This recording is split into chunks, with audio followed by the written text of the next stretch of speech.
Thank you very much. Welcome to this press conference.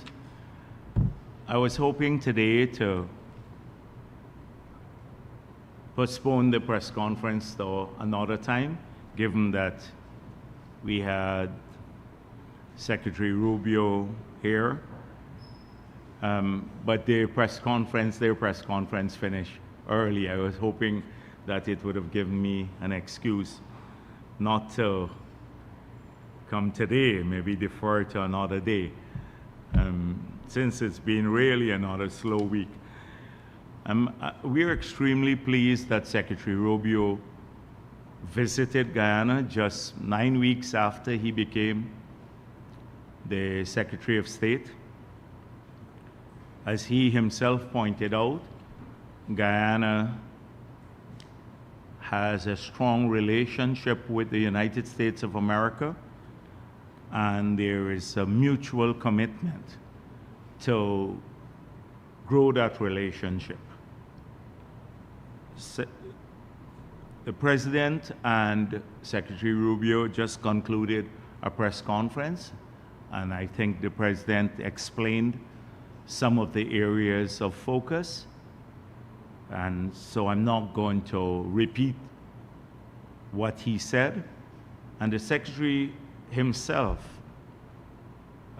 pointed out several issues that are of great interest to Guyanese here and abroad, particularly as they relate to our security and the preservation of our territorial integrity. And we are extremely grateful to the government of the United States of America for its strong support on the border matter, its commitment to recognize the 1899 arbitral award as the final and complete satisfaction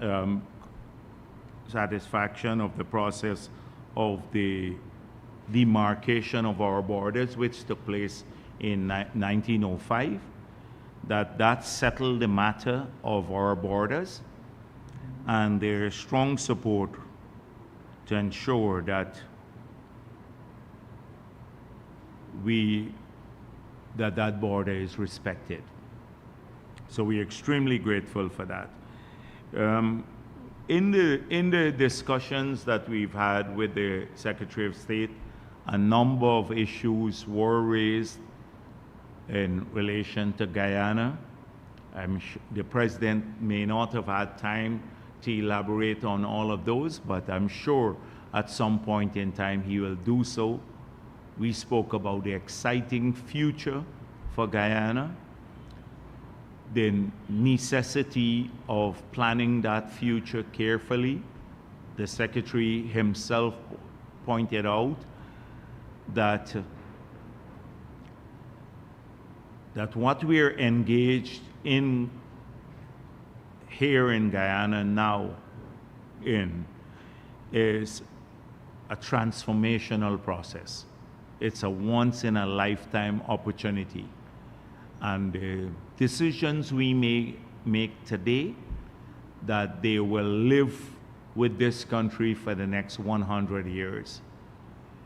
And that it's important that those decisions are made in a manner that enhance the welfare of people. And we pointed out to the Secretary of State the huge opportunities in the oil and gas sector, but also our intense focus on several new growth poles to create the prosperity of the future. We're committed in ensuring that the economy is developed in a balanced way, in a diversified way, so that we don't suffer future shocks because of the volatility in global markets in the oil and gas sector, that we maintain our prosperity long after oil has peaked and it starts to decline. And the only way to do so is to ensure that right now the infrastructure, the policy, and the investments are put in the new growth areas. We have outlined what some of those growth poles are for future prosperity for Guyana. No other political party has done that. And we have pointed out how we are stimulating investment flows in these areas so the jobs of the future, the income of the future, the revenue of the future will come equally from those sectors as they would come from the oil and gas industry. And so we discussed this at length. We discussed the long road that we have traveled from the past when we had an unsustainable economy where debt service dominated, well, took up 100% of revenue under the PNC, APNU, AFC, and to a situation now when we have one of the most sustainable macroeconomic framework in the world. Our macro fundamentals are so solid, they're better than most. In fact, I can think almost every developed country in the world. And therefore, our capacity for financing new projects in the future without burdening future generations of Guyanese with a repayment schedule that would harm their possibilities to prosper or affect our development, the development pathway of the country, would be limited given that solid macroeconomic fundamental that we've had. The PPP has had to contend in office with this burden, which although we were trying to transform Guyana, we lost many development opportunities, money that should have gone to healthcare and education and the stimulation of the economy in the 90s and the early 2000s went to paying debts that were taken by a generation long before who lived above their means in the PNC. And therefore, we lost opportunities for development. But you had to deal with it as a country, and we dealt with it. So a lot of issues were discussed in the bilateral engagements. The Secretary of State pointed out what they're doing in the United States of America and their approaches to various issues. So we are extremely grateful for the visit. We think the visit will enhance our relationship. It will clarify issues that from time to time gets distorted on the way to the State Department or to the US government. That direct engagement will ensure that those who are deliberately distorting what we stand for. Many of them live abroad and some are here. Some are from the opposition. That they will not succeed in doing that. We're not whitewashing what we are, but we want the facts to be known about the PPP and the government of Guyana. So we're very pleased that the visit has allowed us to not just to have that engagement, but to create that mechanism that there would be no distortion as to what's going on in Guyana. What our motives are, what our goals are, what our aspirations for our people are. There'd be no doubt about it. So I've seen from on Sunday, the event at Babu Jan, that a lot has been said by some people. Predictably, some of the PPP haters. And The other group of PPP haters, they just fell silent. So the ones who had to come out said that the PPP is scared. Now, when you look at the gathering, it's the biggest political gathering in the country since the last elections. And it comes on the back of similar activities that we have had in the course of this term in office. We've had the largest Congress for any political party. Over 3,000 delegates and observers. No other political party has done that. Considering that the delegates are just representatives of broader political groups. We've had several engagements with over 15,000 young people joining the PYO. And now we've just had over 10,000 people at Babu Jan. And these are people, if you look at it, a lot of them, the majority came on their own.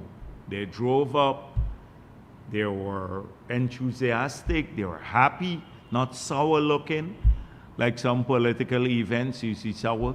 They didn't cut lime and do a walk on people. They were all pleased with being there, they were happy with our achievements, and it was a gathering that looked like Guyana. People of every race going there to listen to our message. So the ones who are saying we are scared, it's a reverse psychology. They are scared. Some are shocked into silence because they're hoping it would be a dodo affair like they often have, a dull, uninspiring, poorly attended event with people of one race, and they would have been very happy.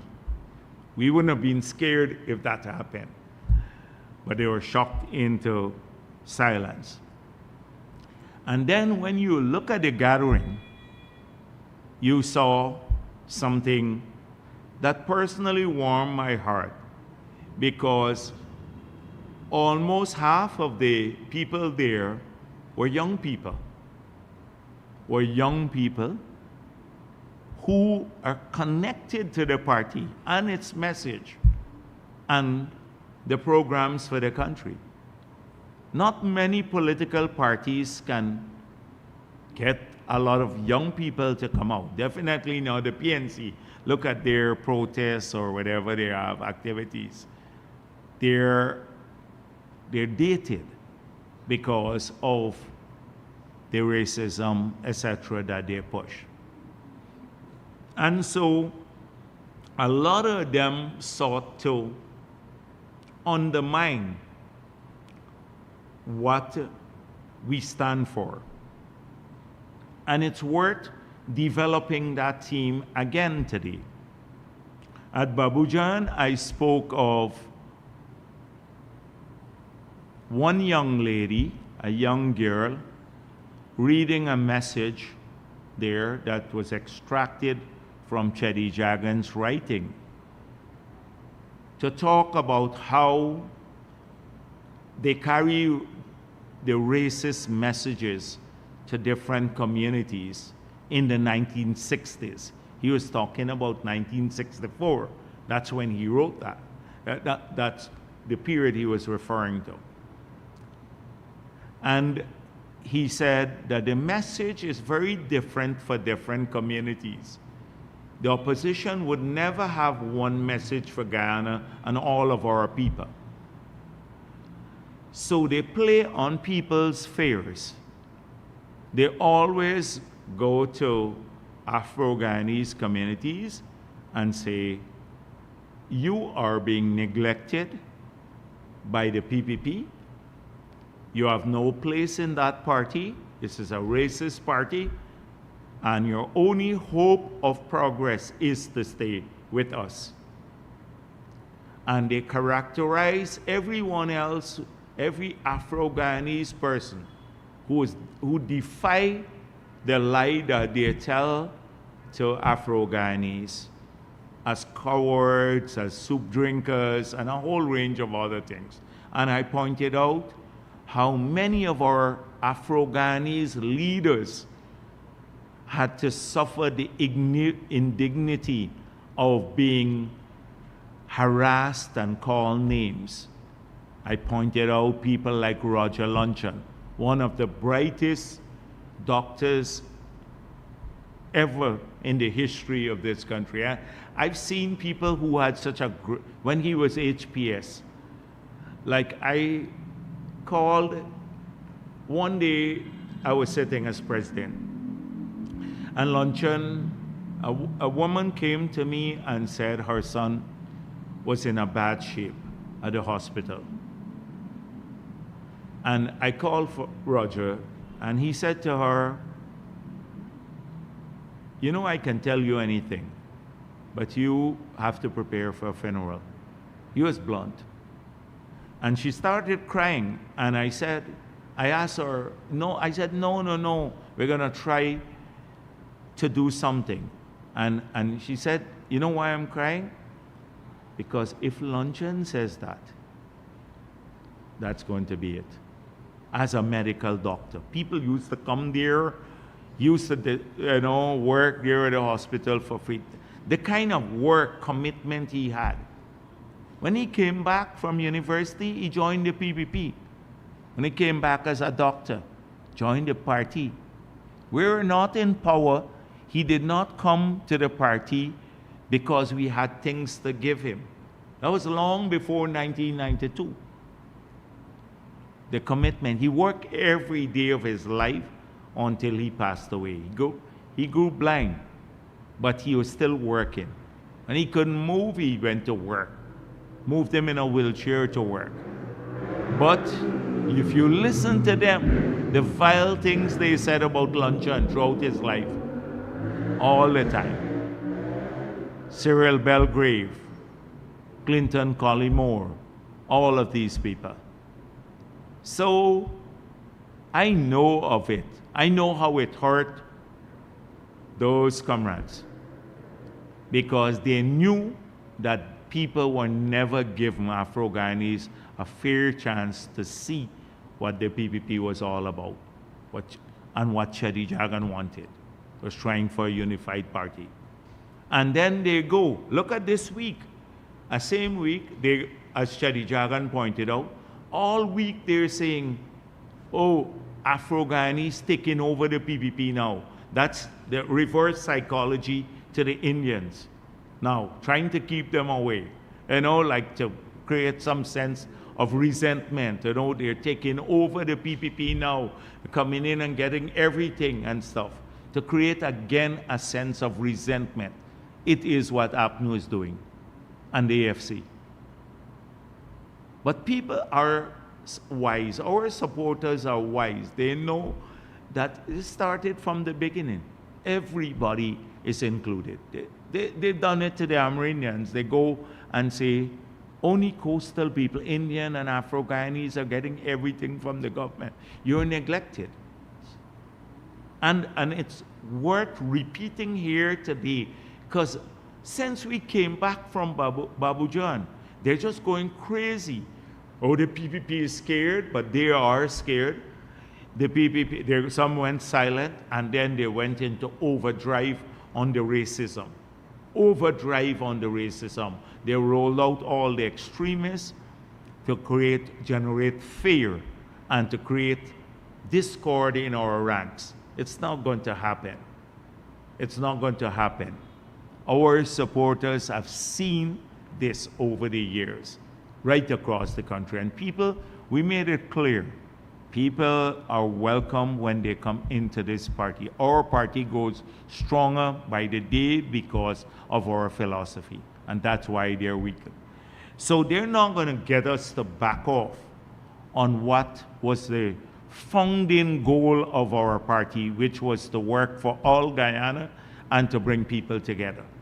No matter how much they distort our history, no matter how much they say Jagdeo is a demon and all sorts of things, that's the usual stuff.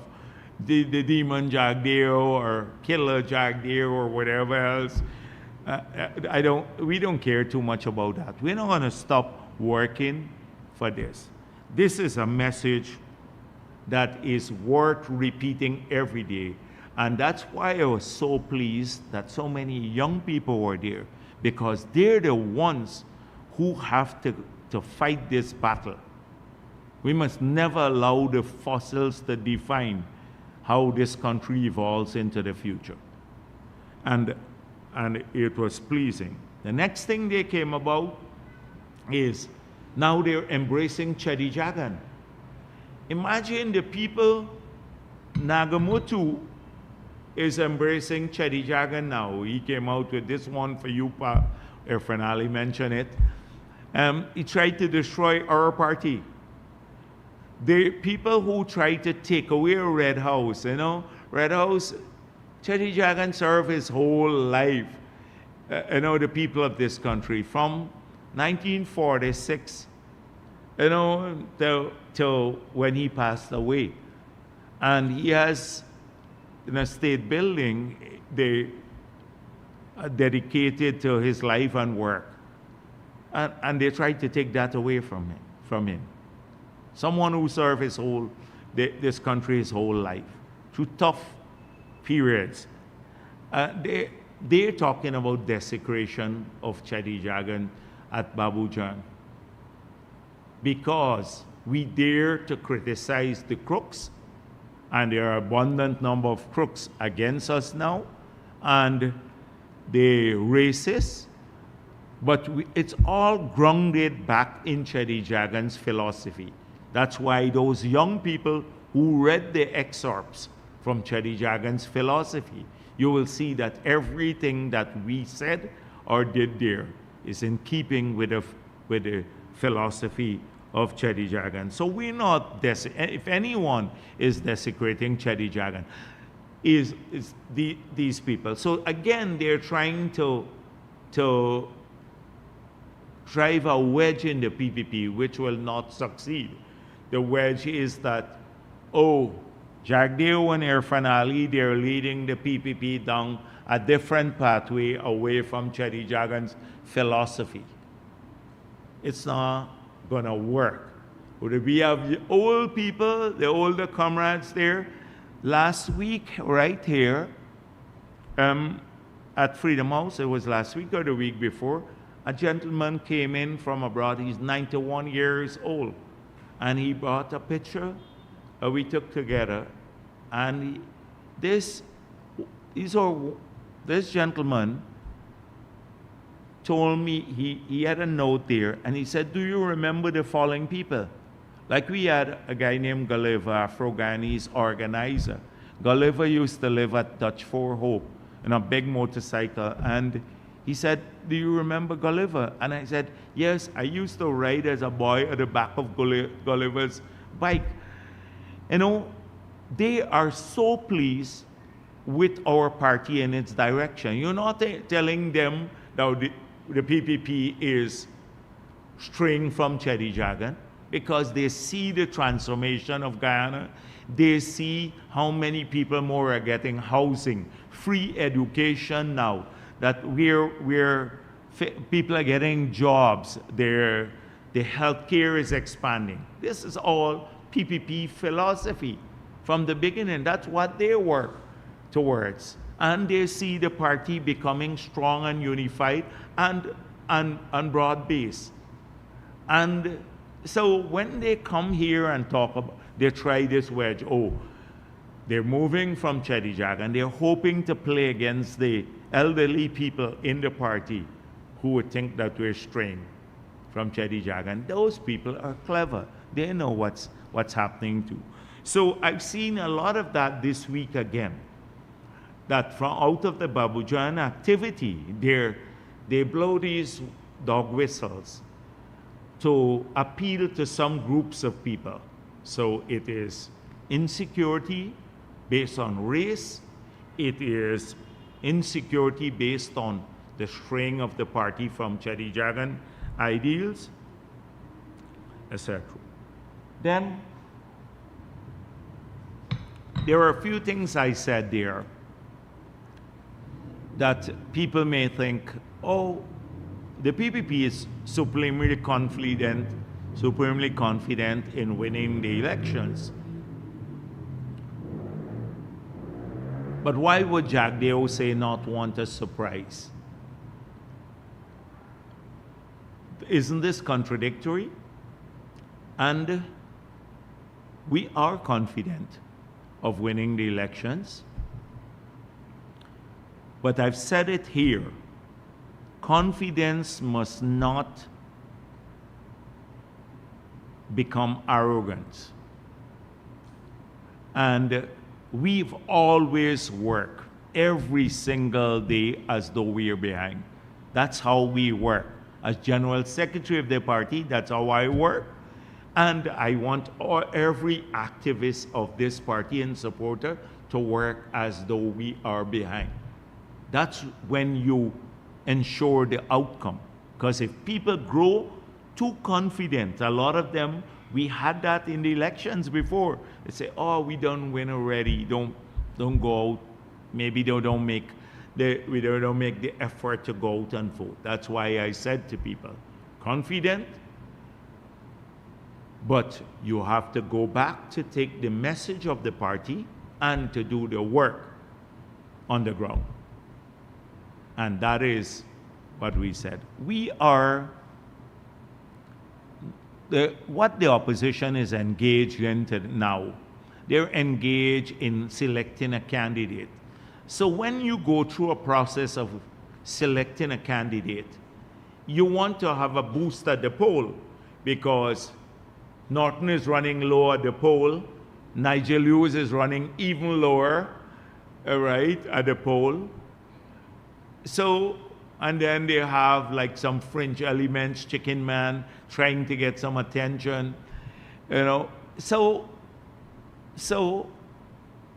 the idea is to select a candidate that will give you a boost in the poll, and people would say, this is the man that can lead us now. Like what they did with Granger. Now, no matter who they choose, it's the same political structures that the person would be working with. The same philosophy, the same mediocre people, like the Mahi Pauls and the Elson Lows and the Holders who have no policy experience. That's the same group of people.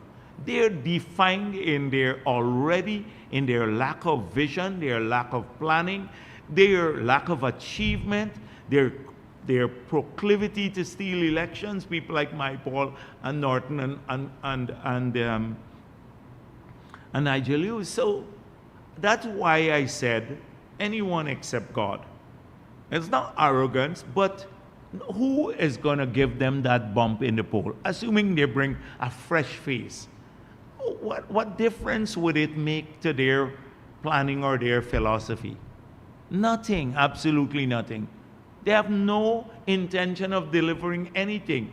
Even this week I saw them saying, oh, people asked them some questions. And they said, oh, when we get into office, we'll deal with that. These are policy questions. You should have an answer now to say what you're going to do. So that's why I dealt with that. So this exercise that they're engaged in now, that is taking so long, I see they put the Elson Low as a candidate now.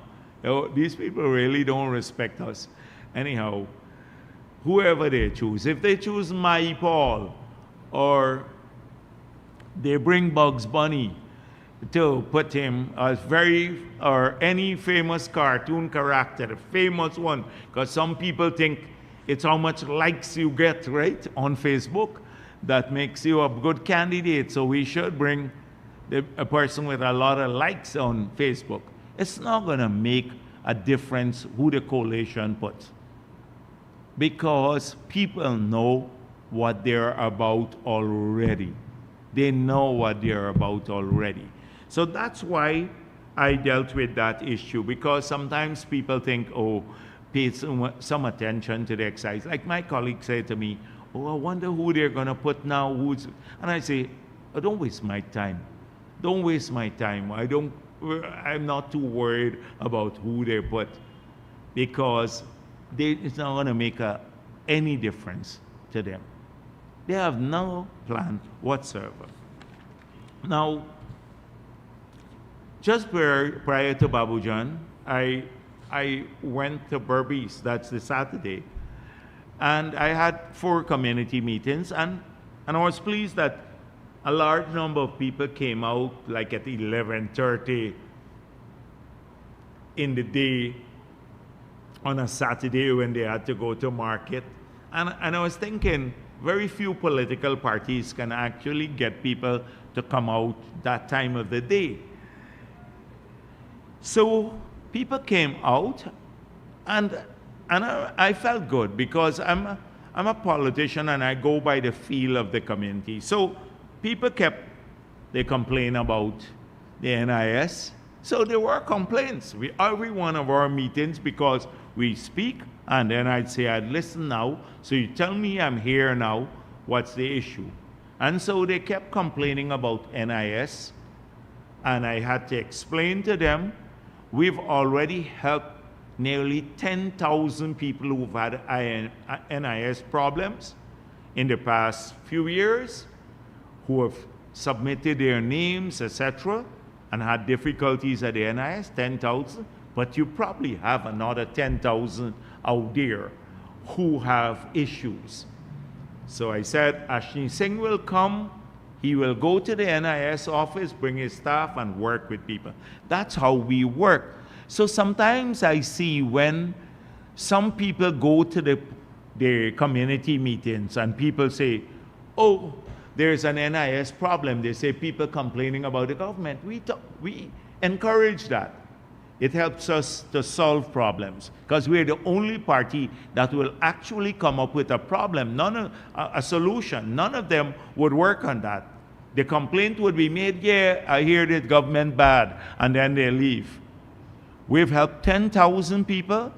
We put in place, like just in Berbice, sent back Ashni Singh, and then I explained to people where we have a large number of people. We've just put in the budget $10 billion that will give every NIS contributor between 500 contributions and 749 who didn't qualify to get a pension. And this is from the 1970s all the way to now. Once they will now get a check in 2 months, and it would be a substantial sum of money. They will get back some of the contribution that they made to NIS that they didn't get all these years because they didn't qualify for a pension. We put that in the budget. So that will help about maybe 7,000, 8,000, and I'm just calling a number from what I saw in the past. It could be much more. People who have been struggling to try to get a pension but could not get a pension because according to the law they didn't make the contributions, or somebody did not pay their contributions in. So that's how we work. This was in an outreach to Berbice now. We're fixing it all the time. We never stop. 10,000 people fixed already. We're going to fix probably another 7,000, 8,000 people more will be fixed with NIS problems. We don't see this as a problem when people raise it. The others see it, oh, it's a criticism of government, but no other government or any political party has ever gone to the community with a solution, or at least looked at people's problem, take their names down. They complain about the drainage. So I explained to them that we've done a lot of work in drainage, roads, etc. And the problem is some community drains. So what did we do in this year's budget? We already sent up into Berbice. Berbice has 22 local government bodies that contested the last elections. Every one of those 22 received an excavator. This year, they have received, the subvention has gone from $5 million to $20 million to assist with the cemeteries, the internal drains, and garbage collection. We're buying compactors for all the towns in the country. So when they complain about garbage or the cemetery overgrown, like the people in Berbice did again, we are providing solutions and giving them more resources to tackle the problem. Which other political party has done that? Have you seen anyone attempting to do this? And I'm just speaking about Berbice because I was there last Saturday. I explained to them what's being done. They complain about the concrete roads, that some of them too narrow. And I said to them, we have built in Berbice almost every road from Molson Creek to Mara is under construction, has been completed, or this year would be awarded. Every single road from 2021, just after COVID, when I went to the ground, Irfanali went, I think he was in the Hampshire area, I went up to Crabwood Creek, and they took me in the night and showed me nothing there. Some of the roads are so narrow there that you can't, it's like 8 feet. So you just had to put the water main in the middle of the road because there's no parapet, and then cover it over with a concrete strip, so people will get, something to walk on. Some are just pathways. Some are too narrow, yes, because there's not enough space.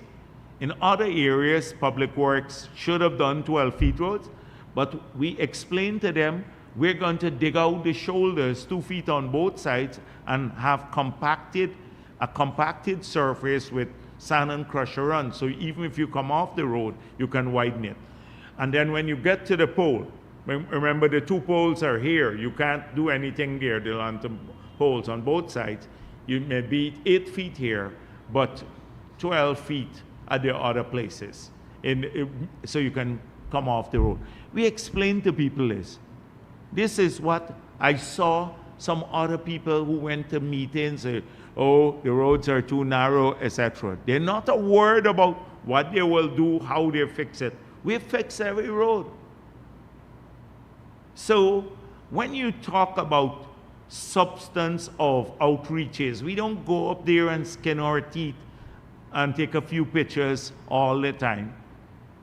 We don't do that. We talk about substance. I spoke at Berbice. I said, are you aware that we've awarded 3 contracts to build a 4-lane road from Crabwood Creek, from Molson Creek, the border, all the way into New Amsterdam, that will start almost immediately. But in 2 years, the people in that region will have a 4-lane road on which to conduct business. Then I spoke to them about the bridge. The president announced the toll-free access from August of this year, but we have just the financial proposal for the new Berbice Bridge to mirror that of the Demerara Bridge, a similar type structure, will be open, I think, before the end of this month or maybe next month. So we can award that. That will be awarded. We spoke about the new stadium that's being built, the new facility sports complex at Albion, about the new track in New Amsterdam, about 125 grounds being upgraded, all 125 grounds in Berbice. This year is $750 million alone for that process. 22 grounds with lights this year, outside of those that are upgraded. We spoke about the Hope Light canals, $10 billion being spent from our LCDS funds to prevent flooding and open up new lands in Berbice for agriculture and other purposes, because they'll bring the water from the backlands directly into the Atlantic, like the Hope Canal. That's $10 billion that would transform agriculture. I spoke of the diversification job opportunity for people, that apart from rehiring the over 2,000 sugar workers that were laid off, we have now hired another 4,800 part-time workers, and through other government programs, maybe 10,000 people just on government alone are working in Berbice who are now working in 2020. We spoke of expanding, not just converting Gaisuko, but right now we're working at taking 62,000 acres of land into an agro-industrial complex in the Skeldon area, from Bolson Creek all the way to the Skeldon plant, where it includes hemp and tobacco and some cane and a whole range of orchard crops that will make that an agricultural hub that we can process food and export to diversify the economy in Berbice. We have assigned money already for some of the infrastructure. It's in this year's budget. It's at NARI. 160 million US hospital in New Amsterdam, another 30 million hospital in Skeldon that would open shortly. These are the real things that we talk to people about, transforming lives. Healthcare, education, a college in Port Morant, the Oil and Gas College, that would be a hospitality training institute and an institute for training nurses in Berbice too. So it's healthcare, it's education, it's infrastructure, it's drainage and irrigation, it's support to the farmers, it is sports and for our young people and other things, job creation. All of these things we spoke of. And then, of course, the nearly 50 billion we've spent on these community roads, every community road. Think of which other political party or these clowns that run around and post their pictures all the time. Have they ever spoken about anything of that? I'm just talking about Berbice and what we spoke of this week on Saturday, just laying out what is being done already. These are programs that we are already investing in, that people will see the benefits of in the future. So which political party has been able to do this, or any other aspirant with that amount of detail?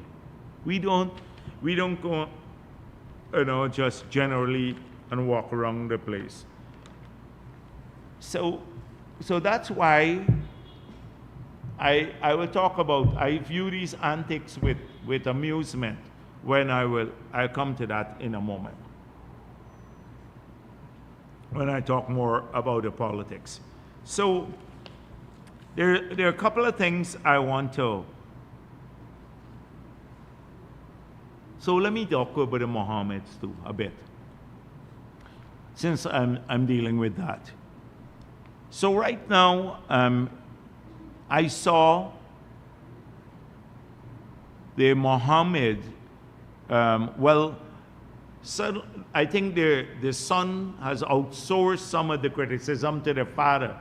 So the father, I didn't see it last week, said that, they're victims, that Jagdeo is a vindictive against them. And then the son repeated this issue that he is victimized. His vehicles are being taken away because there is a conspiracy against them, and because somehow he's decided to run for elections. But what are the facts? Now, you know that the Mohammeds were sanctioned since June of last year by the United States government. They said that they smuggled over 10,000 kilograms of gold in 5 years and they evaded over 50 million US in taxes.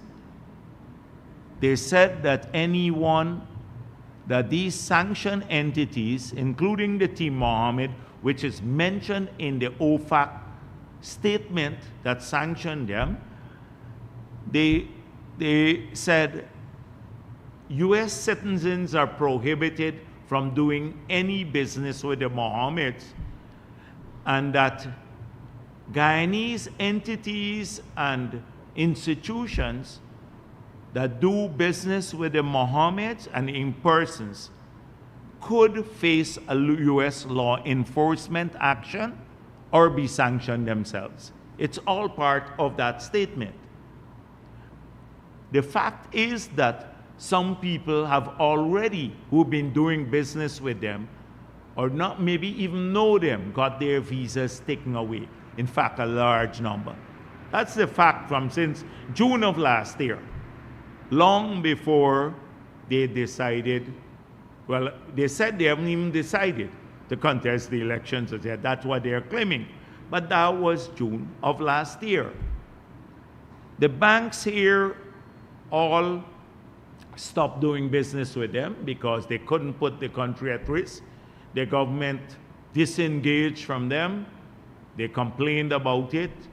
The government had to pull the Cambio license because we could not put our financial sector at risk because of them. They believe that somehow they have a peculiar, special hold on the PPP, that we must risk the entire country to protect their illegalities. That's what we must do. And so a number of other engagements with the government came to an end. Long before now. This was happening almost a year now. So then this consummate moron went and posted his vehicle that he paid $98.6 million on 3 vehicles. And the GRA looked at it. The GRA is an independent organization, looks out for taxes. I did not know how much they paid on vehicles. Nobody said a word about these vehicles all the period until the day that this moron posted how much taxes he paid on 3 vehicles. 2 days later, the GRA said, no, you owe much more taxes. And the GRA came out with the right calculations. Go and read the statement.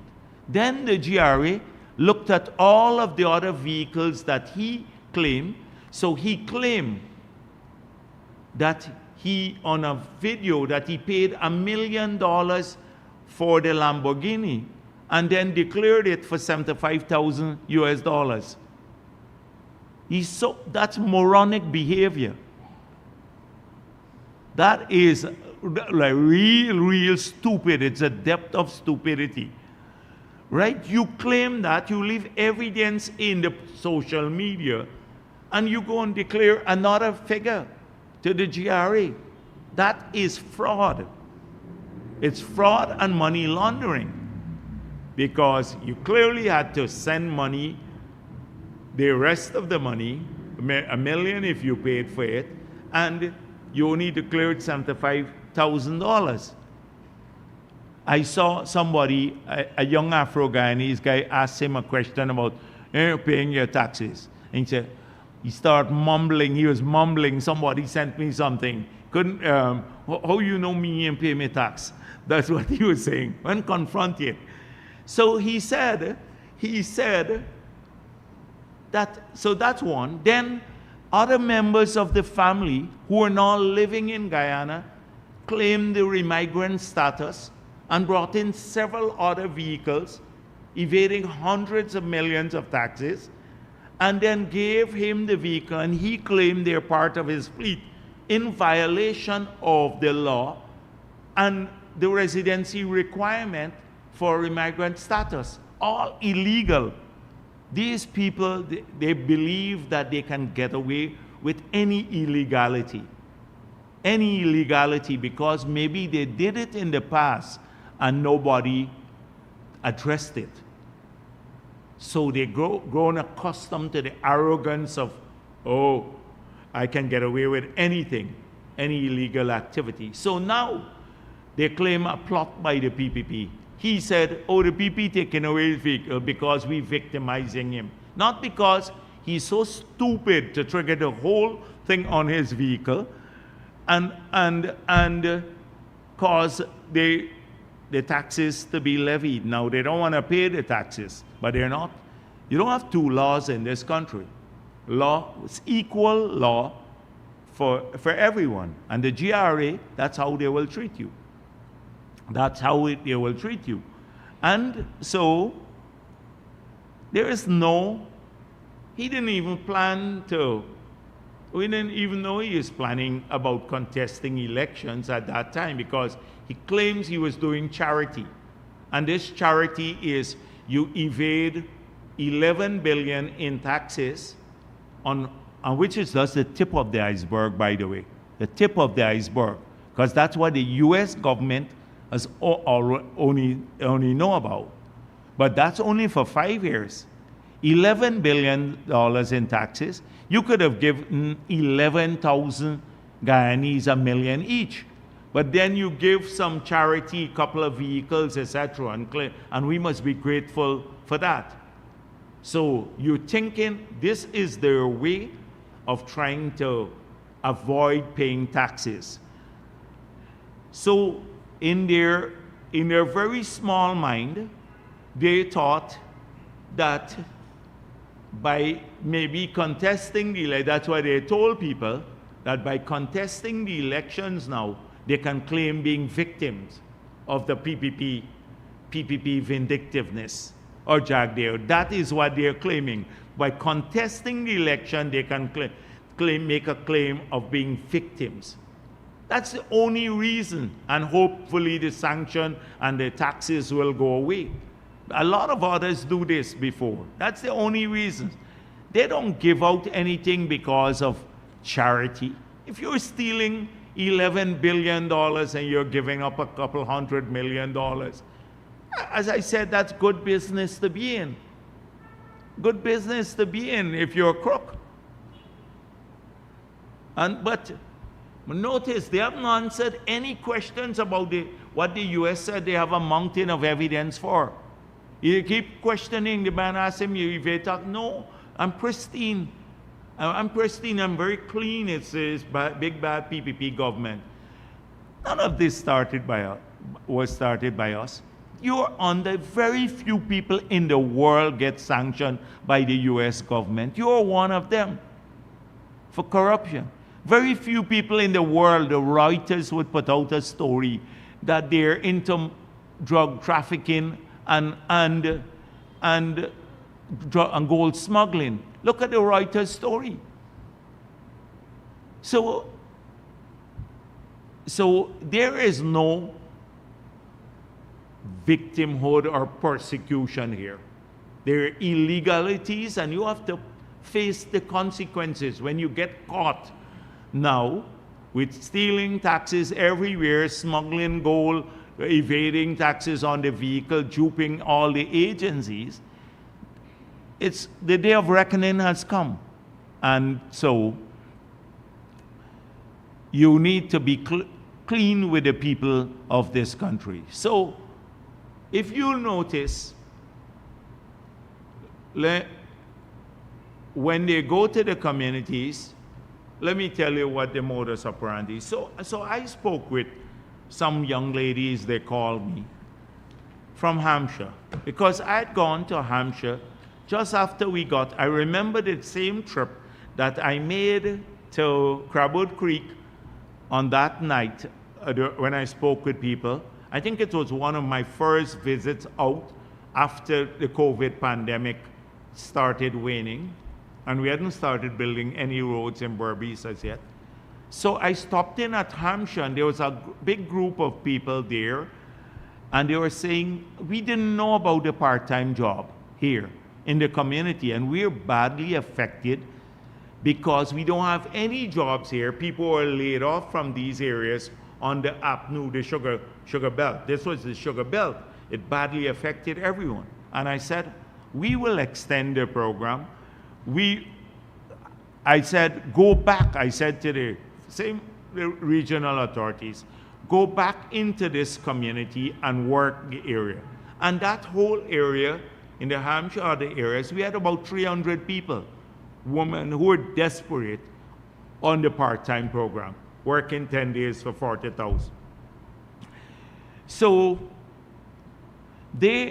a few of them went to the meeting. You had about 50 persons in the meeting at Hampshire, and about 30, 40 of them were there, part-time workers. And some of them called me and said, you know, we were told by the Ramaya and the others, and Sogrim AFC people, because Ramaya we had put to, when he said he was desperate, he had a cushy job, he had a vehicle, and he was working with the part-time workers there. So now Ramaya has joined up. This guy is usual. I don't want to talk too much about him, but I tell you just now. So he's linked up. So they said we were told that we're going to get a house or some money. We didn't go there to support anybody. And you know, when we talk about roads and stuff like that, it's for everybody. If the street is narrow, we'll tell anybody you come. This is what they're doing. They're duping people. They're duping people. And then they take down their numbers and call them and say, will you support us politically? So a lot of people are offered help to go to these meetings. Those girls knew they never had a job there. And now we condemn violence in all of its form. Political violence or any form of violence. Domestic violence whatsoever. There should be no violence in the way we conduct our business. People can free to talk whatever they want.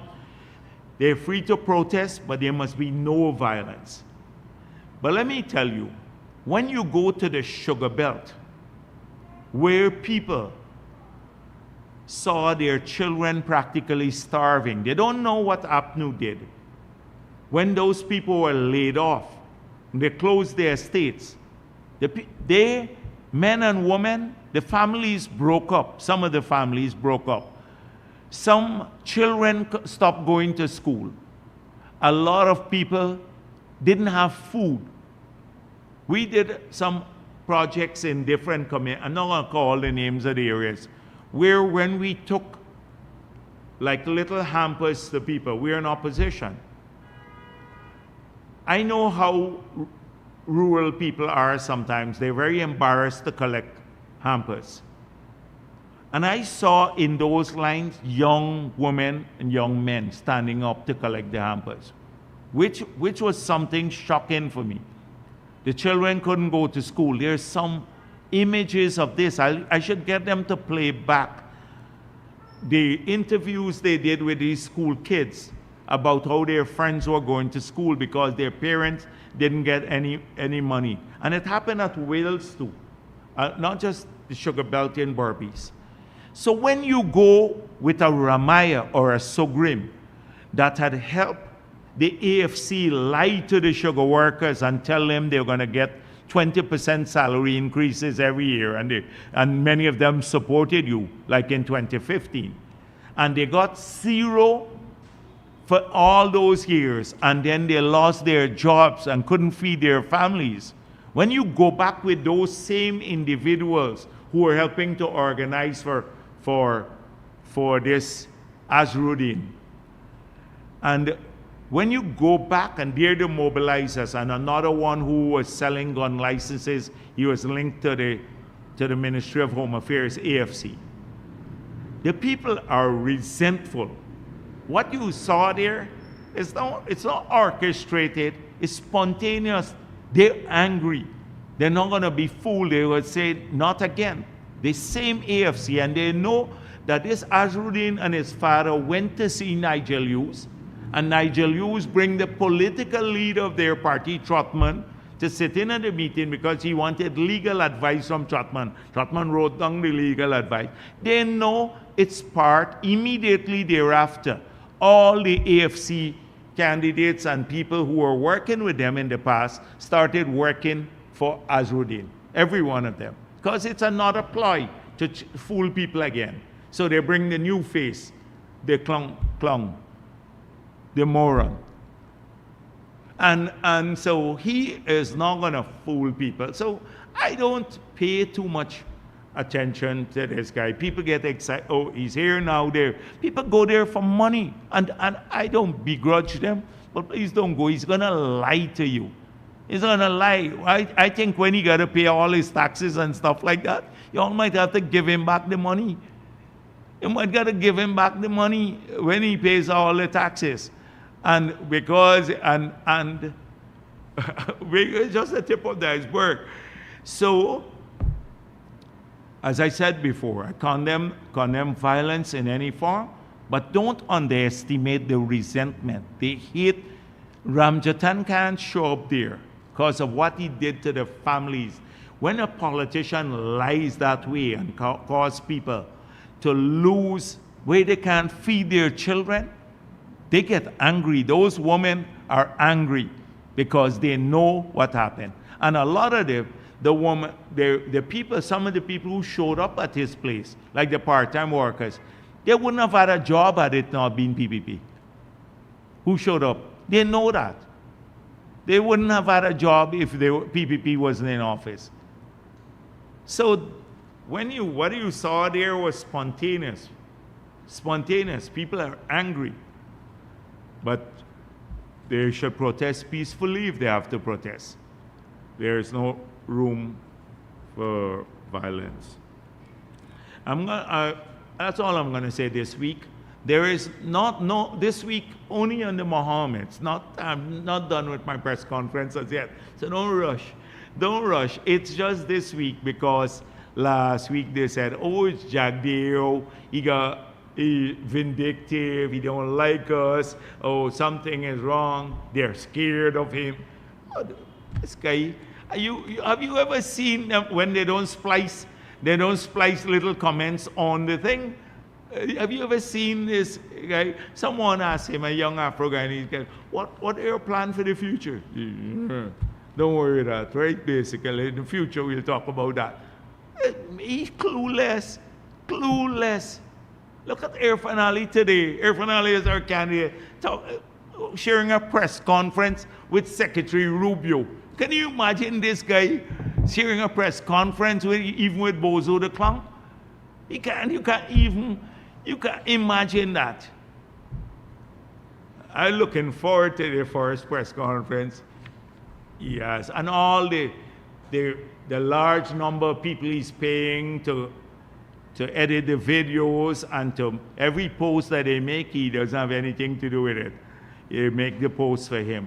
But it's part of the plan, the AFC plan. The APNU needs the new Trojan horses into the PPP's community, because they lied so many times that they even need Trojan horses into the Afro-Guyanese communities, because they lied so many times, people don't want to see them, so they think that these new faces would help them. It's not going to work. There are a couple of things that I want to deal with. There is a fraudster who has been stealing from people repeatedly. Now, when we got into office in 2020, came into office on the 2nd of August, and the Guyana Securities Council wrote us saying that there's a firm called Accelerated Capital Firm that was running a pyramid scheme, and they did not have a license to conduct financial operations in Guyana, and they were ripping people off. So all throughout APNU, and it was conducted by a man named Yuri. So He got his citizenship under APNU, and for a few years, he defrauded thousands of Guyanese, hundreds of millions, running into billions of dollars of their money through this pyramid scheme. About 18 days after we got into office, this came to our attention. And immediately, we started examining what was happening. Because by that time, already a lot of the people were complaining they were losing their money. And the pyramid scheme, please check this, Guyanese. Google it, check how it works. At the beginning, it works well. They take one person's money and pay the other person. They get a good return. And then it works that way until it collapses. And they take all the money away. So to cut the story short, the police filed 180 charges, fraud charges, against this person and his wife. And a lot of these cases are pending in court. He lied to people. He said he had the money in some crypto scheme abroad. We told him you can bring back the money. It was a lie.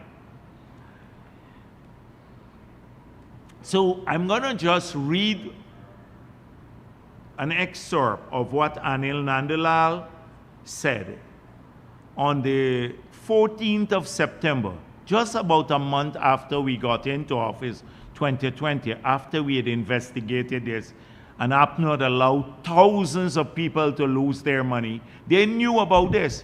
And I heard many top officials in the APNU government were benefiting from this, and people in the police force too were allowing this to happen, the rip-off of people. So this is what Anil Nandalal said. He wants the police now to sign an agreement with him. The police obviously have been advised not to sign any such agreement, yet he clamors for bail. Clearly, once bail is granted, he will skip the jurisdiction, which he did. He ran away. After the bail got, searches have been done by the various investigative agencies in relation to any assets which he may own in Guyana. He doesn't own a single piece of property, not a motor vehicle, not a movable property, and certainly not any immovable property. And no one can provide any sensible information as to the whereabouts of all this money that he has amassed from the people of Guyana and people elsewhere. So it is clear beyond a shadow of a doubt that these monies were received as part of a fraudulent criminal enterprise, and they have been converted to the recipient's own use. And no one knows where these monies are, and there are no assets that the state can hold. And as I said, all efforts to cooperate with the accused persons with a view of getting the money back to Guyana has proven to be futile. So I thought that this information should be disseminated widely. We warned people. Now, a lot of people came to us. They had invested $200 million, $300 million. Some people, small amounts, they ripped them. This crook, this fraudster ripped people off. So last week, I got a call and say he's back at it again. And he was in the country. And I don't know how the police are looking for this man. And he was in the country. And I spoke with a member of parliament. And he's not, well, I wouldn't tell you who he is, but not PPP member of parliament. This morning I spoke with him. And he said last year he invested some money with him too. And I said, how could you be so stupid? The guy went to Unity Village, and he's been several elderly people and others. He's ripped them off again. He told them, that this is the way that if they invest more money with him, they can get back the money that they lost, that he has this money in some crypto scheme, and all sorts, the fraudulent talk. And really, I don't know why the people of our country believe that you would get free money just like this. They just got seduced by the talk. It's like from the moron too. Sometimes they go and the moron cons them. But in this case, it's blatant. You were warned about it. Why would you put your money with fraudsters? And so a lot of elderly people, etc., this guy has stolen their money again. And the police, the president has given direction that they got to look for this guy again. Anybody knows about him or his network. He has, because he pays a lot of people. It's a fraud scheme, so they get some people connected with him.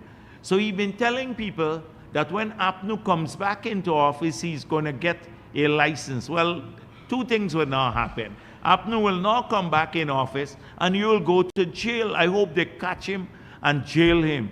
You're not going to, this is a crook. I hope you're watching this. I hope you're watching this, and anybody associated with him comes to you, call the police, go to the police now, and let's get them locked up. It's unconscionable. I know some businessmen invested, but I don't want to say bad things. They were stupid people. If you were a businessman and you invest $100 million, well, too bad. You lose your money because of stupidity. But the elderly, I'm more concerned with. Housewives, elderly people. They get seduced into this scheme. Because they believe, I got a little money, I can invest it and get something. And they fall prey to this talk because they're smooth talkers. Those are the people I'm worried about now. That I don't know how deep it has gone, because if he did this last year, as the MP told me, since last year he's been at it again.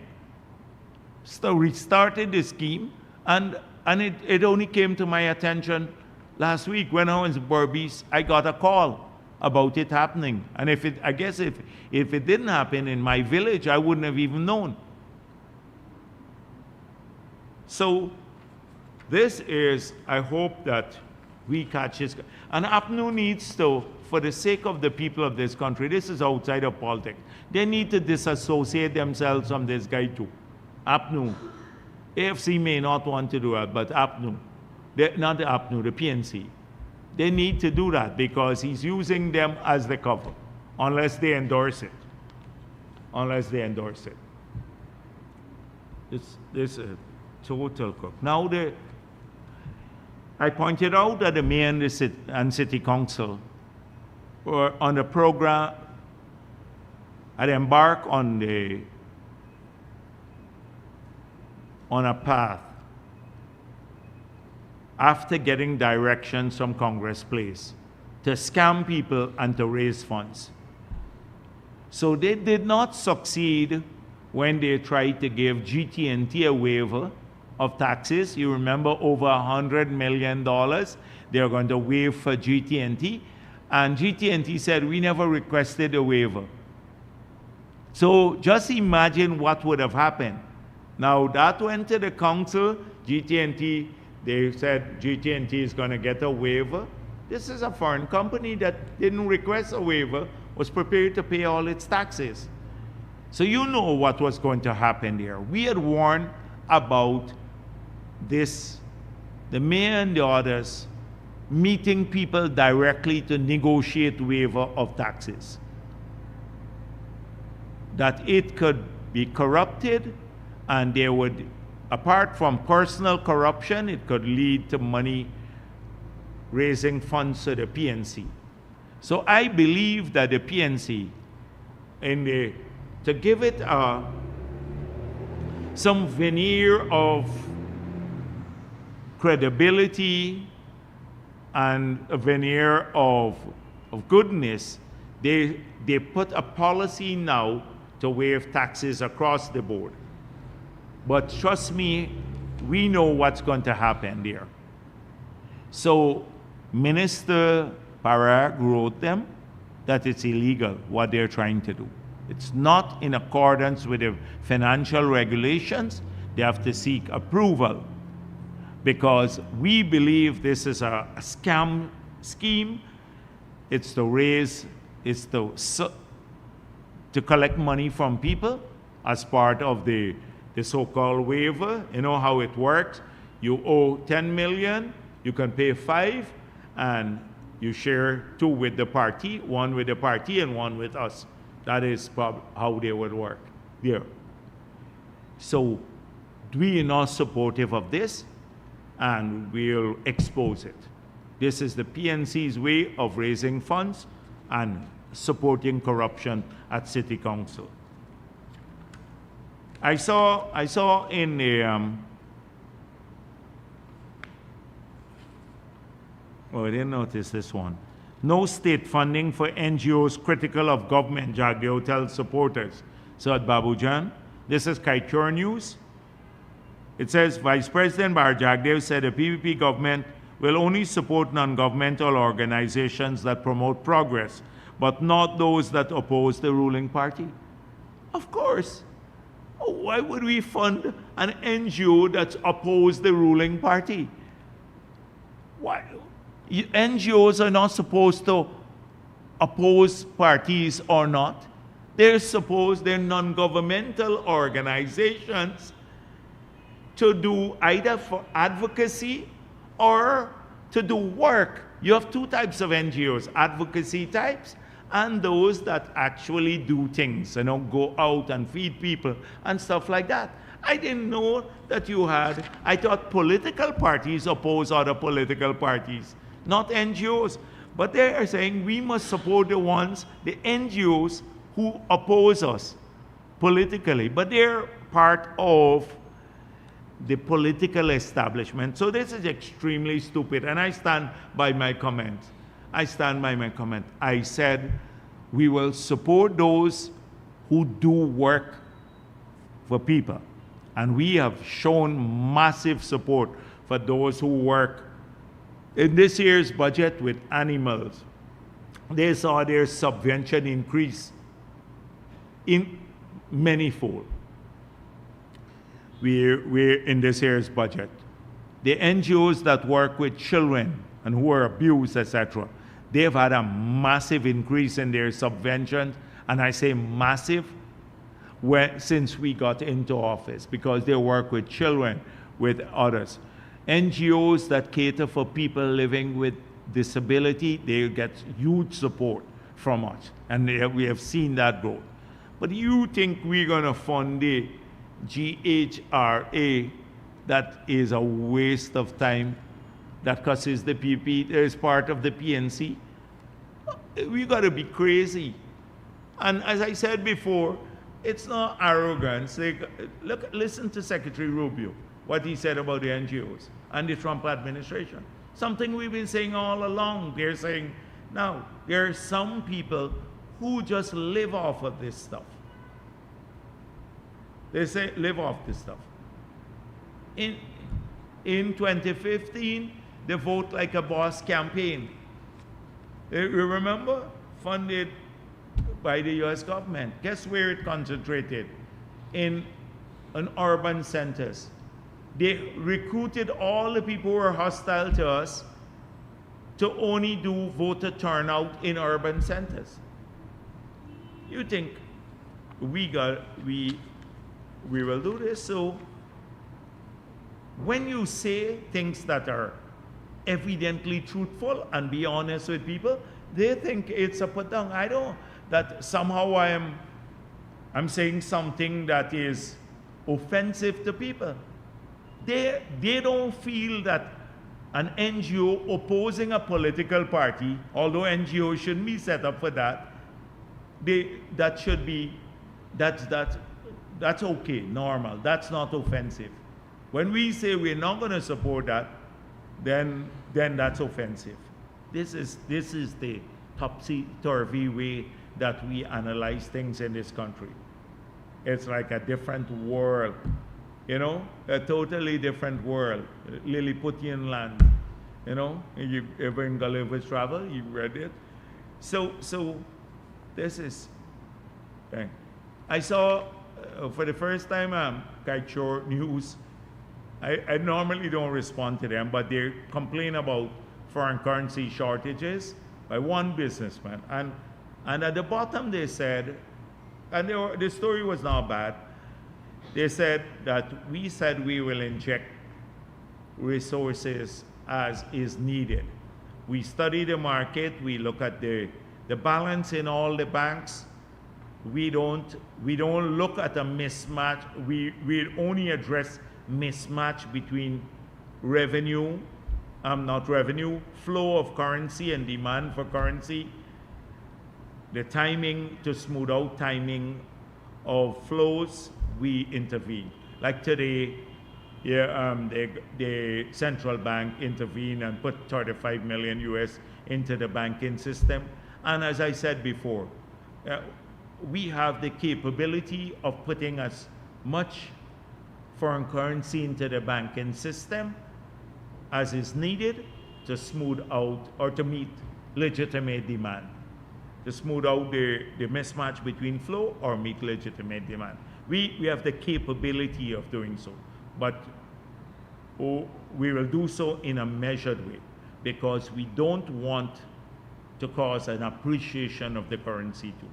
If you put too much money in at once, you cause an appreciation of the currency, and that could ultimately lead to the Dutch disease. That is what is considered. It's bad for the agricultural sector, it's bad for manufacturing, too much appreciation of the currency.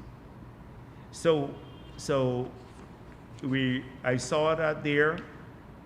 I saw again, Kaichor News raised no word from the government on a timely completion of Exxon's third audit, and I saw they wrote they had a big runaround. Well, it looks like they had a runaround here, so I want to tell them that the ministry told me today, I looked at the story, and the ministry told me they've given the company 2 weeks extension to complete the third audit or to submit their report on the third audit. I saw also the president's announcement has caused some reaction from the PNC. They don't want the free toll in Linden, claiming that it will affect their revenue, and that the government didn't discuss this with them as yet. So let me tell you that the president has already announced that all the people of the country will benefit from this. The people in Berbice, Region 5 and 6, the people in 4 and 3 who use the bridge, and also the people in Region 10, or anyone else who would use the bridge. We don't have many different policies. However, we will meet with the Town Council in Linden. We will meet with them to discuss this matter. Because we don't want them to claim that the limited services that they provide to people, blame the government again for that. You know, so that's why we'll meet with them to make sure they don't distort what's going on. So now I'll end there, so you can go with your question. Yeah.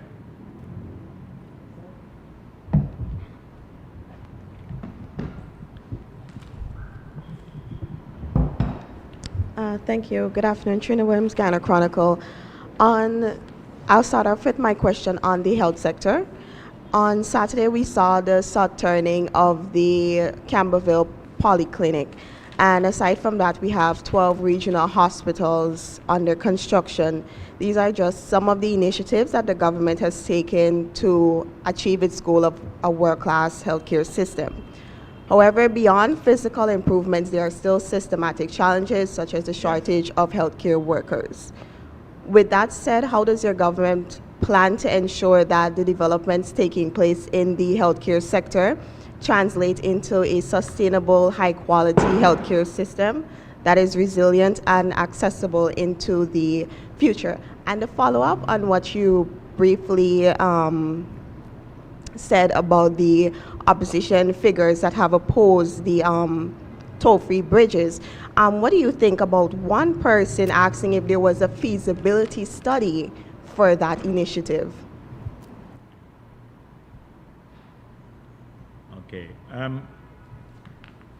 So the goal is world-class healthcare for all of our citizens. There are several components to achieving that. First of all, modern infrastructure and equipment. So we have embarked on a nationwide.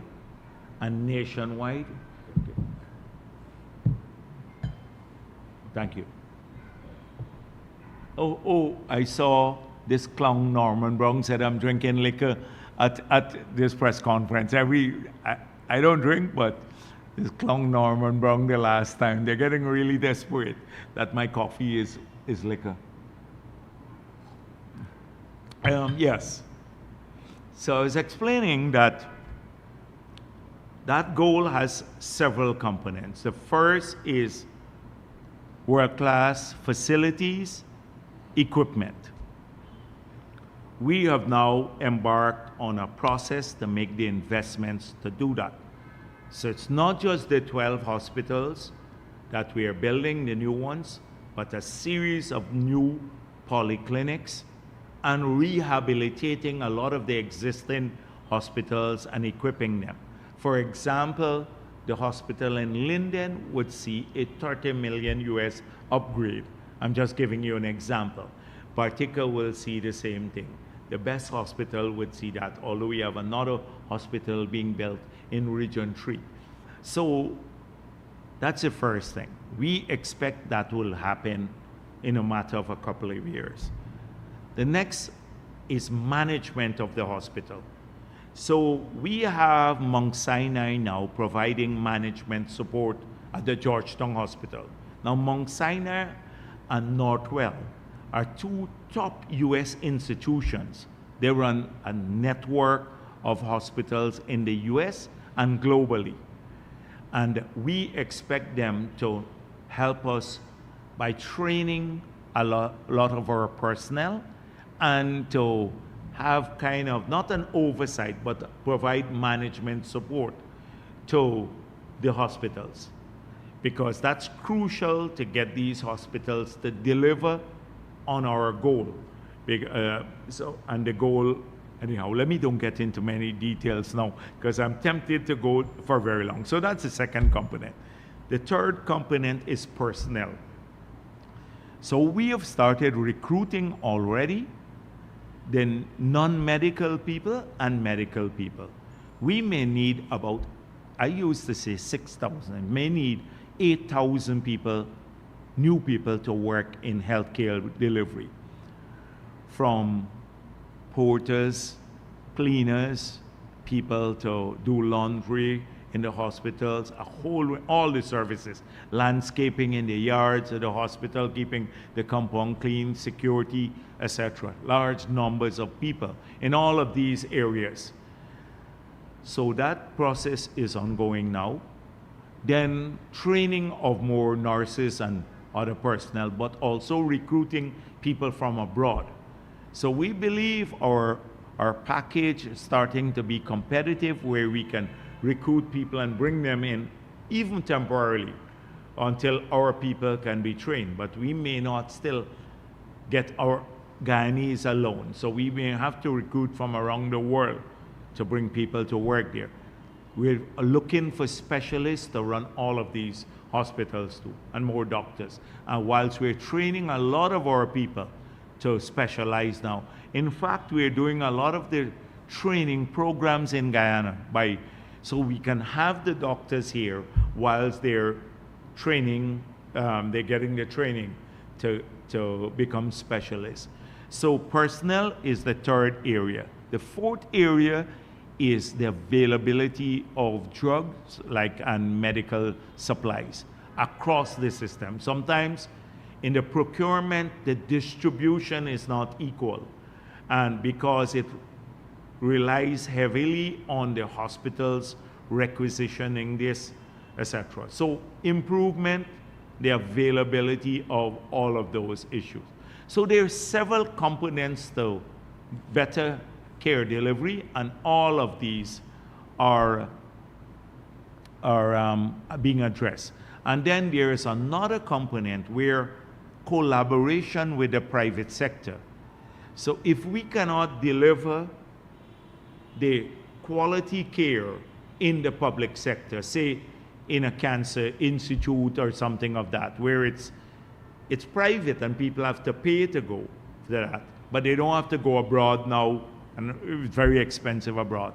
We will then have a program where we can help to pick up some of the costs of their getting treatment in the private sector for specialized care that we don't provide.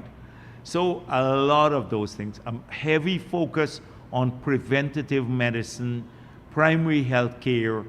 That is why the 10,000 voucher this year would allow us to get baseline data on, we want every citizen to have a file in the health system. That's why we're moving to the electronic patient management record system.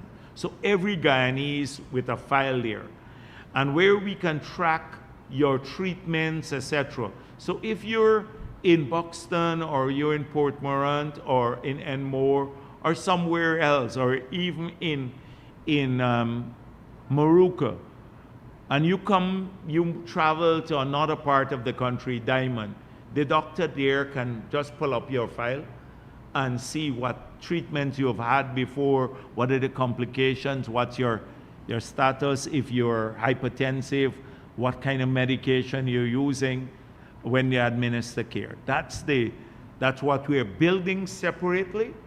There's this electronic patient management system. We're hoping that people collect the voucher, go in so we can get the records done. E-health platforms, telemedicine, all of those would allow us to do specialized care. So even if you're in a remote part of the country, we may be able, you may be able to get the best care in the world from a doctor in New York or somewhere in the world where we don't have the specialists, but through telemedicine we'll be able to get.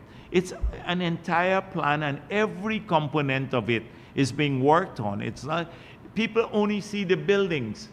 They don't know that we have just awarded a contract for $3.2 million to build out the electronic patient management system.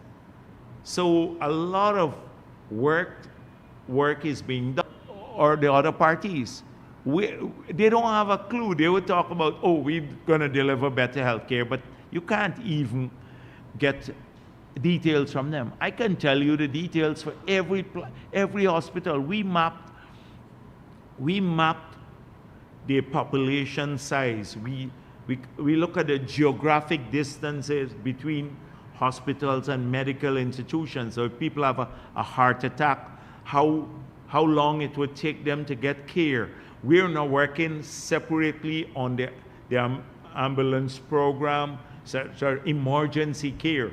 A lot of training now. We have some people now being trained in Northwell to come back and expand emergency care. So if you get a heart attack or you need emergency care, you don't have to drive from Linden or from the highway to come all the way to Georgetown.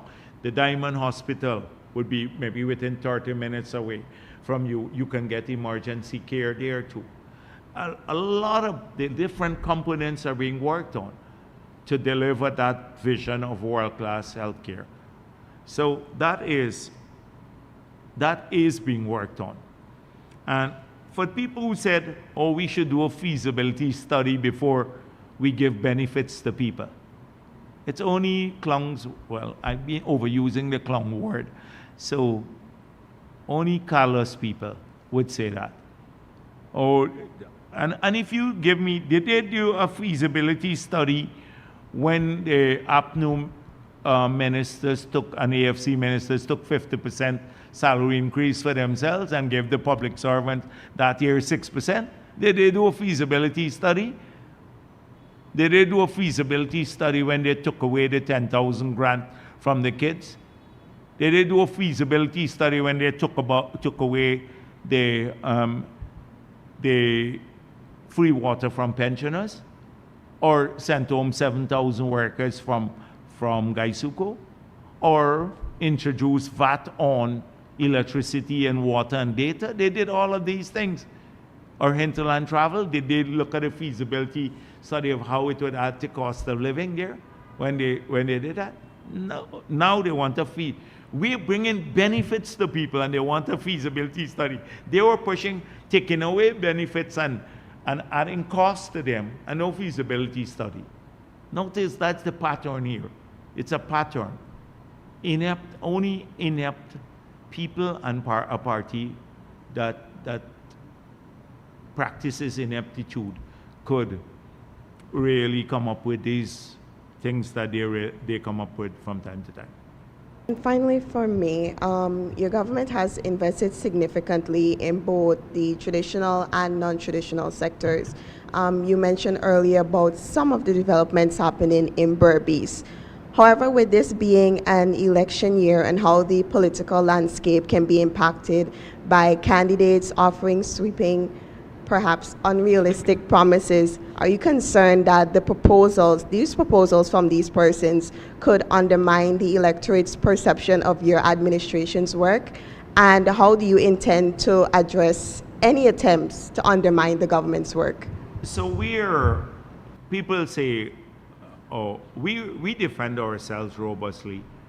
It means a lot of our activists and the leaders have to disseminate the information, because people sometimes, when they live in their communities, they don't see the big picture. So they can be seduced by an individual promise. So which affects them alone. Like a lot of those part-time workers said to me, we're single parents, we need a house. Some of them that went to the morons meeting. So, and I said to them, you don't even have a land. We're working now that by the end of this year, we would be able to clear all the backlog in Berbice for people who applied up to December of 2024 for a house lot. We haven't been able to do so in Region 4 because of everybody who apply here, even people from the other regions. So we're up 2019 now, although we've done the bulk of the house lots here in this region. But here, so do you know that's going to happen? And the only government in the future that would actually help people to build houses or give them some help with the building of the houses on a scale, not one person and not 5 persons, but thousands of people, is a PPP government. So people can get seduced by that. I agree with you, but I think on the whole, when people assess you, and when we go on the platform, they're going to see, when they assess what happens if, for example, another party, say in Berbice, another party comes into office, like PNC comes back. They're cork duck. That to use a general expression. And not only in Berbice, in Linden too. They don't get nothing, absolutely nothing, like they focus on no development in Linden. So people I have great faith in people's understanding what's taking place now. And they're not going to be fooled like before, but it's up to this people to carry that message constantly, or activists. So the investments may not all lead to an immediate change in their lives, but ultimately, only by pursuing this thing, the strategy over the long term can you achieve that success. Like if we go with APNU, one of their promises, and all public servants vote like for APNU, every one of them, because they said 200% increase in wages and salaries. So you can't do anything else. So the public servants now, although they may get a big salary, nobody else gets anything else. The 800,000 others who live in the country, and the public servants can't drive home because they wouldn't have a road to drive on, or they would be paddling, buying a little boat because the seawall would break in, etc. All of the money goes to that. So people have to think in an integrated way too. I get a wage increase, but I'm getting a better road. The road costs $15 million. I'm getting now a scholarship. I can get a scholarship. I'm getting a better quality health care too. My children is getting some more money. My grandparents getting some more money because of the doubling of old age pension. It is the integrated approach, and we are also investing to create more jobs and better income in the future. So we're doing all of this, and we're still investing in the future. So when my children grow, they will have, they would inherit a country that is better off. That is the kind of complex thinking that we're trying, hopefully, to give to people. And that's why a lot of young Afro-Guyanese and others, not just young, but older ones too, and people of every race are coming to us because they can see the complex thinking ahead, and that we're focused on progress, and that we have a sustainable plan. Yes. Dr. Jagdeo, Mikhail Rodriguez for Daybreak News. Much has been discussed between President Ali and Secretary Rubio today. Were any of those discussions the Americans' frustration in your government's inability to act on the Mohammeds, although sanctions have been brought against them? Not just complaints of corruption, but sanctions. Any frustration in the government's ability to act, and what will be done about that? I don't want to speak publicly of our engagements with the United States government in relation to the Mohammeds and their sanctions. Just to say that the US, when the US announced the sanctions, they said they were investigating the Mohammeds for a minimum of 2 years. A ton of information is available to them, and we have also gathered quite a bit of information ourselves. Now, last year, if you go to my press conference, one of the press conferences, long before the moron decided that he's going to run for elections, that I was asked about it, and I said, SOCU is conducting an investigation. The FIU, since last year, did their report. SOCU has been involved. Several government agencies have been involved. What they have compiled, what was announced in the OFAC sanctions, where the US said, 10,000 kilograms exported and 50 million in evaded taxes. It's just the tip of the iceberg. So I can tell you about the investigations that have been done internally since last year, because we took the sanctions seriously. Sanctions are serious business. And we made it clear that we were not going to put Guyana at risk, the people of Guyana, their livelihoods, because we wanted to protect one family that was smuggling gold and doing other illegal activities. So I don't want to talk about our engagements with the US government. But this is not persecution.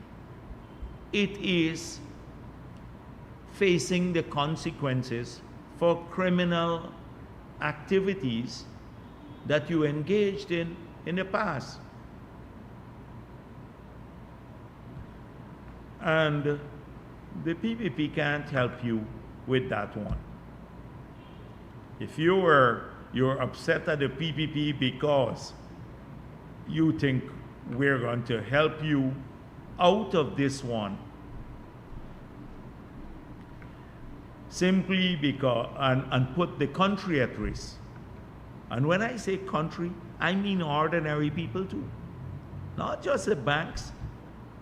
Look how many people have lost their visas because of this family. Look how many people, if the cambio license was not pulled, can you imagine what could have happened now?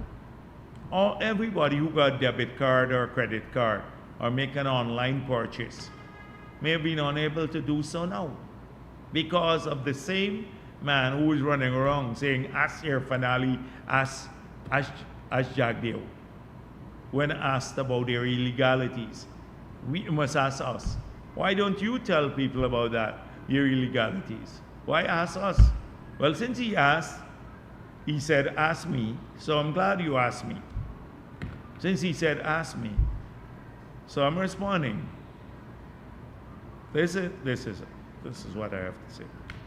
Dr. Jagdeo, has there been any discussion or expression by the government to Secretary Rubio as it relates to opposition's mannerisms, the cries of racism that doesn't exist, the cries of apartheid? I told you about the areas that we discussed with Secretary Rubio. The president outlined those areas. I went into a little bit more detail about the same areas, but because the president had limited time, but I'm sure he will do a program that he will speak extensively. But the PNC did not figure in our discussion, the PNC and AFC.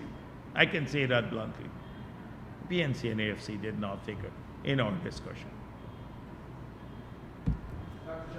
One more follow-up with the first question.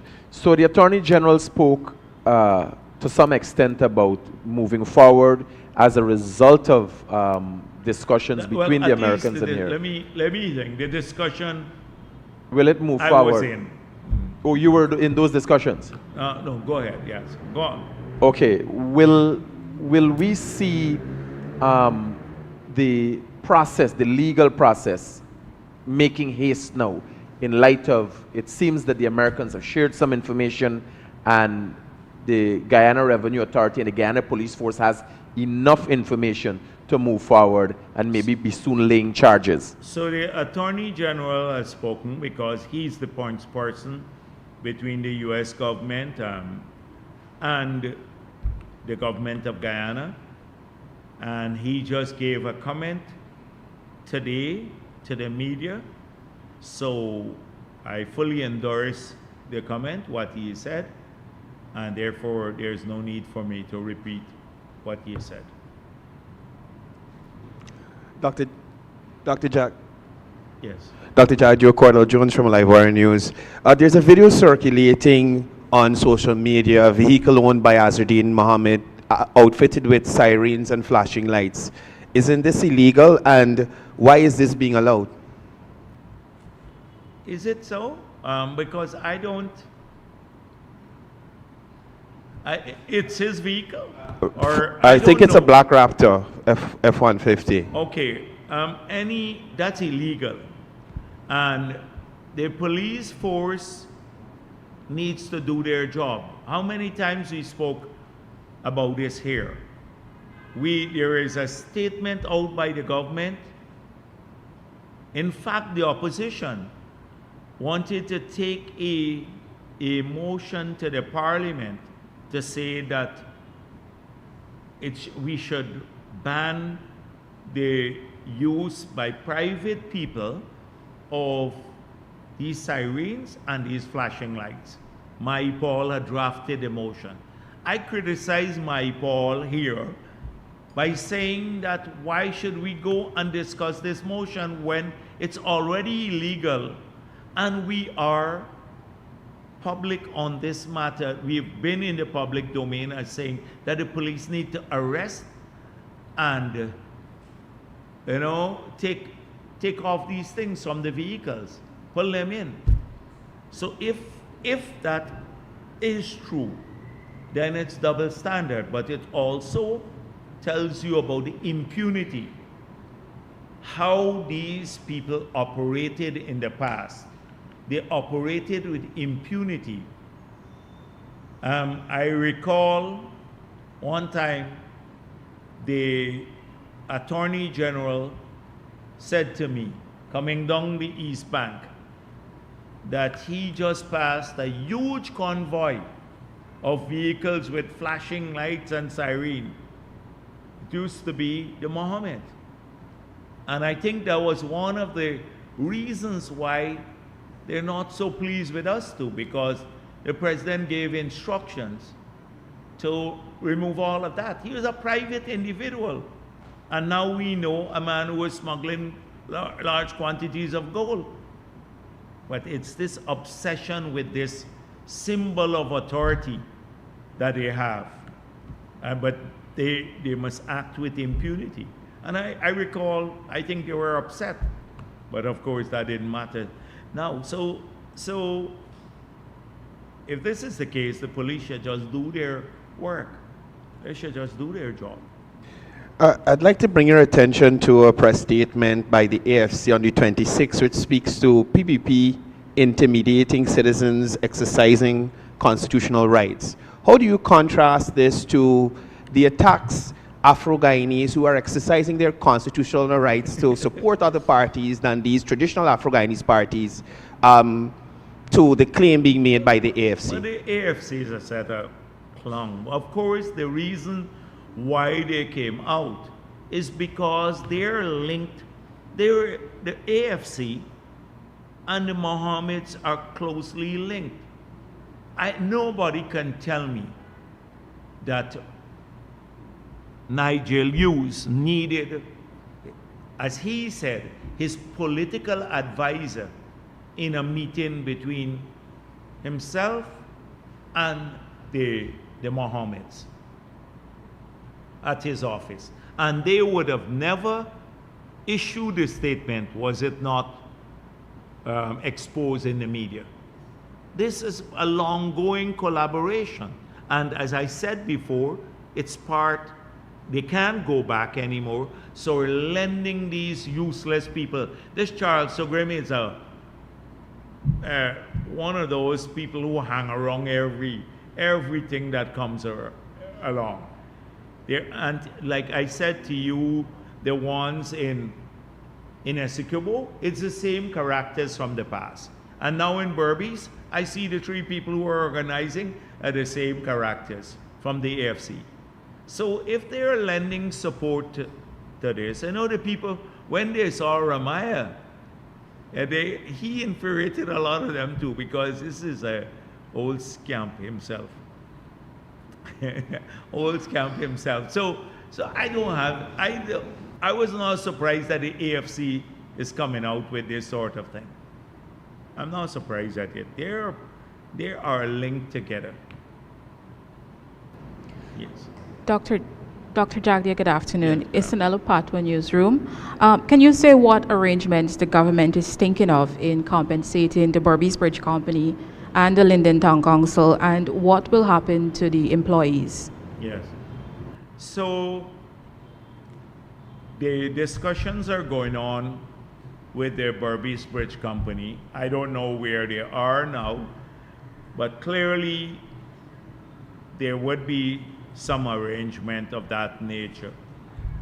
The employees of the bridge, we'd still need to operate the bridge until the new bridge comes on stream,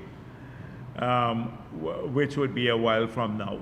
So the employees have nothing to fear about the government being part of this arrangement or taking over the bridge.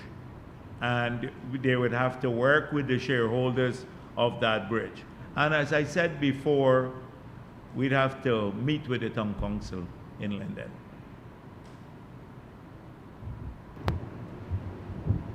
Okay, thank you very much.